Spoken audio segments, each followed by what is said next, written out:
Welcome back. Perks Recap Podcast, Yankees edition. Going to go over the Detroit and the Boston series. To sum up, the Yankees go 7-5 in their quote unquote gauntlet, the 12 games that was going to define the season, in my opinion. And they passed the test. 7-5, I'll take. I just didn't want to go 5-7, 4-8, something like that. That was my fear. That because all year against these quality opponents, they haven't really fared all that well, and they stepped up to the task, and that gives me at least a little bit of hope in the playoffs that maybe they can do that again. It would, still kind of be surprising to me a little bit. There still is definitely a lot wrong with this team, and we're going to get into that. Obviously, the bullpen is beyond shaky. The mistakes are still happening on the base paths a little bit. Not too bad though with the base paths, um, but errors are still haunting this team. And one in particular person who has the most errors in baseball is where we're going to start, and that's Anthony Volpe. Anthony Volpe hurt in May, MRI. Shows a partially torn labrum. They don't tell us anything. We just assume that he stinks, and we just assume to boo him because of how bad he is. Shouldn't be affecting his throwing, but you never know because it is the other shoulder. And I think it's clearly affecting his hitting. So much so that he aggravated it again, and we were told that he aggravated it a few times this year already since May. But he aggravated it and got a cortisone shot and has not played. Didn't play the last 5 games here that we're going to go over. So is that the reason why he's regressed? I guess you got to give that the proper context that could quite possibly be why. I mean, it's not like he's hitting he's a 280 hitter when his shoulder doesn't hurt him. But when his shoulder doesn't hurt him, he's a 240 hitter, 240 hitter. Um, but with the injury, since the injury in May, he's batting like 180 or 190. I mean, unplayable, really. And they just stubbornly just kept playing him. But anyway, let's get to Detroit. The first game and the second game are similar. They lose 12-2 and 11-1, and both starting pitchers didn't do all that bad. Warren went 6 innings, 2 runs. Rodon went 6 innings, 2 runs. Not bad. The problem in the game on Tuesday, the first game against Detroit, Cruz and Leiter come on and get no outs and give up 9 runs in the seventh inning. 9 runs in the seventh inning.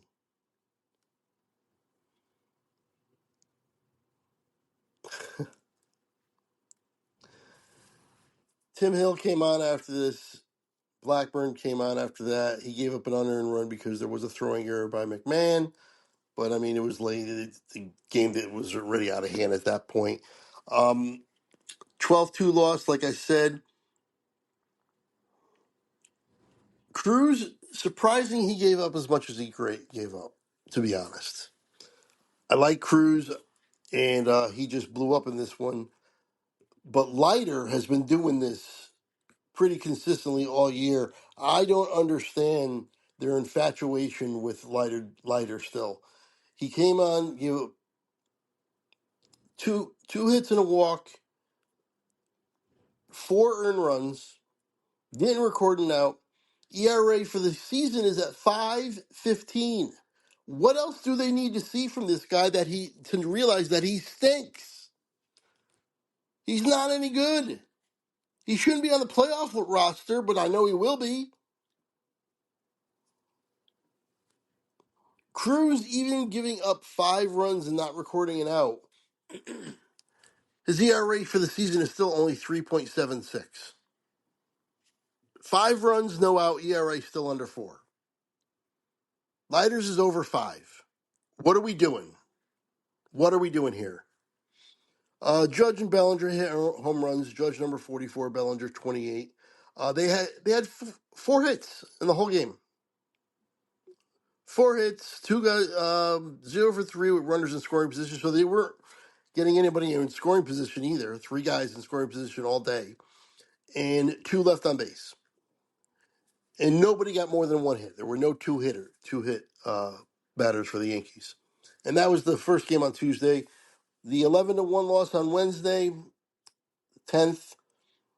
After Rodon, Leiter again comes on, records 1 out, but gives up 2 hits and a run. So now the ERA jumps from 5.15 to 5.32. And then Duvall comes on. Camilo Duvall, I know I'm a fantasy player. I know a lot of the players. I know their history because the chances are, at one point or another, I've probably had them on my team. If they have any kind of tenure in the league, Duvall does, and I have had him on my team, and he's been pretty good. Got a lot of saves over the years. But it's not working here. It's not. It's like Devin Williams. It's not working here. They're still putting these people in these spots. He comes on for an inning and gives up 3 runs. Here's how good he was before this. Again, 1 inning, 3 runs, ERA for the season, and he's been really bad since he got here. His ERA for the season is still only 3.88. So in San Francisco before he got here, he was really good. I think this might be a New York thing. I don't know if he can pitch here. Tim Hill, who was in his second day in a row, not good. 2 runs, 0.2. So, I'm sorry, 2 outs. He got 2 outs, but gave up 2 runs and 2 hits. ERA for the season at 3.14. Not going to kill him. He's been pretty solid for us all year. I know he'll be on the playoff roster, but he's definitely been a little bit more shaky lately. And Weaver, I don't know what's going on. Weaver has still not been right. You think he's right, and then he has a stinker like this: 1 out recorded, 3 hits, 3 runs, a 3.26 ERA for the season. Fine. I mean, it's bad when a hitter is pitching. Slater threw 2/3 of an inning to close out the game. But between the 7th, 8th, and ninth, they gave up 9 runs again. The bullpen gave up 9 runs 2 days in a row. And that is the first time in the 100-plus year history of the New York Yankees that their bullpen gave up 9 runs 2 days in a row. 9 or more runs 2 days in a row. That's insane. When a team with this much history is still showing you things that have never been done before in the negative way. Yankees were 1 for 7 with runners in scoring position, left 6 on base. The 1 run was an Austin Wells home run.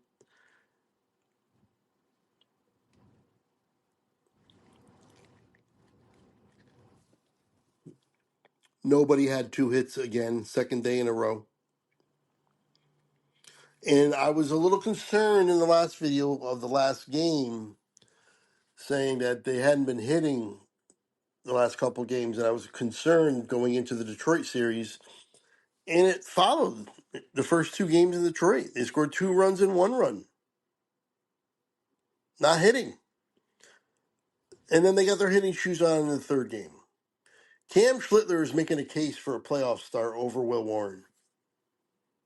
He really is. Schlittler goes 6 innings, 5 hits, 1 run, 1 walk, 7 Ks, ERA at 3.05, gets the win. Ryan Yarbrough saved the bullpen. That's going to be his role now. Save the bullpen on certain days. Came in for the last 3 innings, gave up 3 hits. He did give up 2 runs, but he was in mop up duty at this point. It was 9-1 when he came in.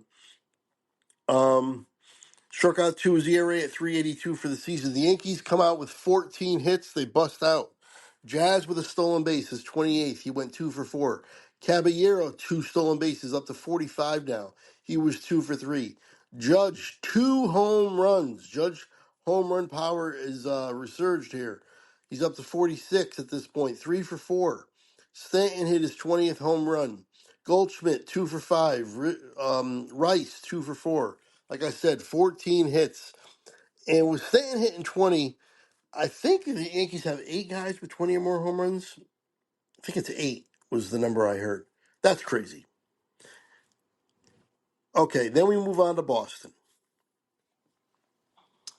In today's baseball, it's almost impossible to throw a no-hitter. I mean, unless you're a veteran with some tenure and your pitch count is extraordinarily low, it can still be done. But those are circumstances that all need to be checked off. Heal's pitch count wasn't extraordinarily low. Heal's not a tenured veteran to that degree, in my opinion. He's still young. Not in my opinion. And what am I saying? He's only in his second year. He's young. He's too young. They're not going to let him do it.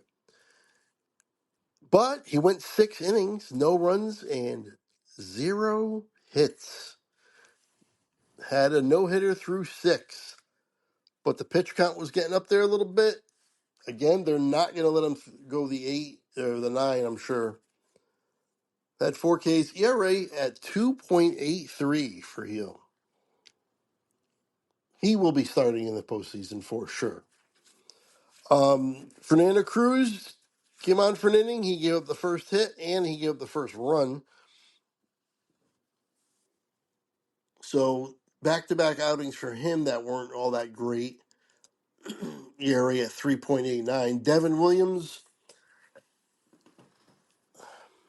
Duvall, Williams, and Leiter at this point are the guys that I'm looking at with no confidence whatsoever.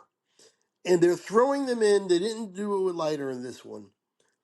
But they throw them in these situations where the game is still not decided. The game is still close. This was a 4-1 Yankees win against Boston on Friday. They were never blowing them out or anything. And you bring in Devin Williams in the 8th inning. You can't do that. I don't understand. His ERA is 5.40. He can't do it here. Stop being stubborn. We made the trade for him. We signed him, and we know better. We have to use him. We signed him. No, you don't. Not if he stinks. Luckily, it worked out this time. Devin Williams, an inning and 1 hit, 1K, no runs. But the next, another blow up's coming. It's been happening all year. Sure, he'll have like 3 or 4 outings like that where you think he's found it, and then boom, another one where he gives up, 4 runs in 1 inning or something. Bednar came on for the save. Heel, by the way, is 4-1 with the win. Bednar got his 23rd save. He's been really good since we acquired him. 9 hits, 2 for 9 with runners in scoring position, 8 left on base. That's not fantastic. Jazz, 2 more stolen bases for his 30th. He's trying for that 30-30. Caballero, another stolen base, is 46th. Judge, another home run, is 47th. And Rice was also 2 for 3 for the second day in a row, had a couple hits. Nice to see that. From next year's starting catcher? First baseman? Either or. Anyway. Saturday against Boston, a 5-3 win, putting some distance between the Red Sox and us, solidifying that first wild card spot. Very important to win at least 2 out of 3 against Boston here. They get that done on Saturday. Max Fried gets the win. He's 17-5. Pitches into the sixth, is pulled after 1 out in the sixth. Gives up 9 hits and 2 walks, so was getting banged around a little bit, but figured it out enough to give up 2 runs only in, like I said, pitched into the sixth, gives up 2, struck out 6, ERA for the season 3.03.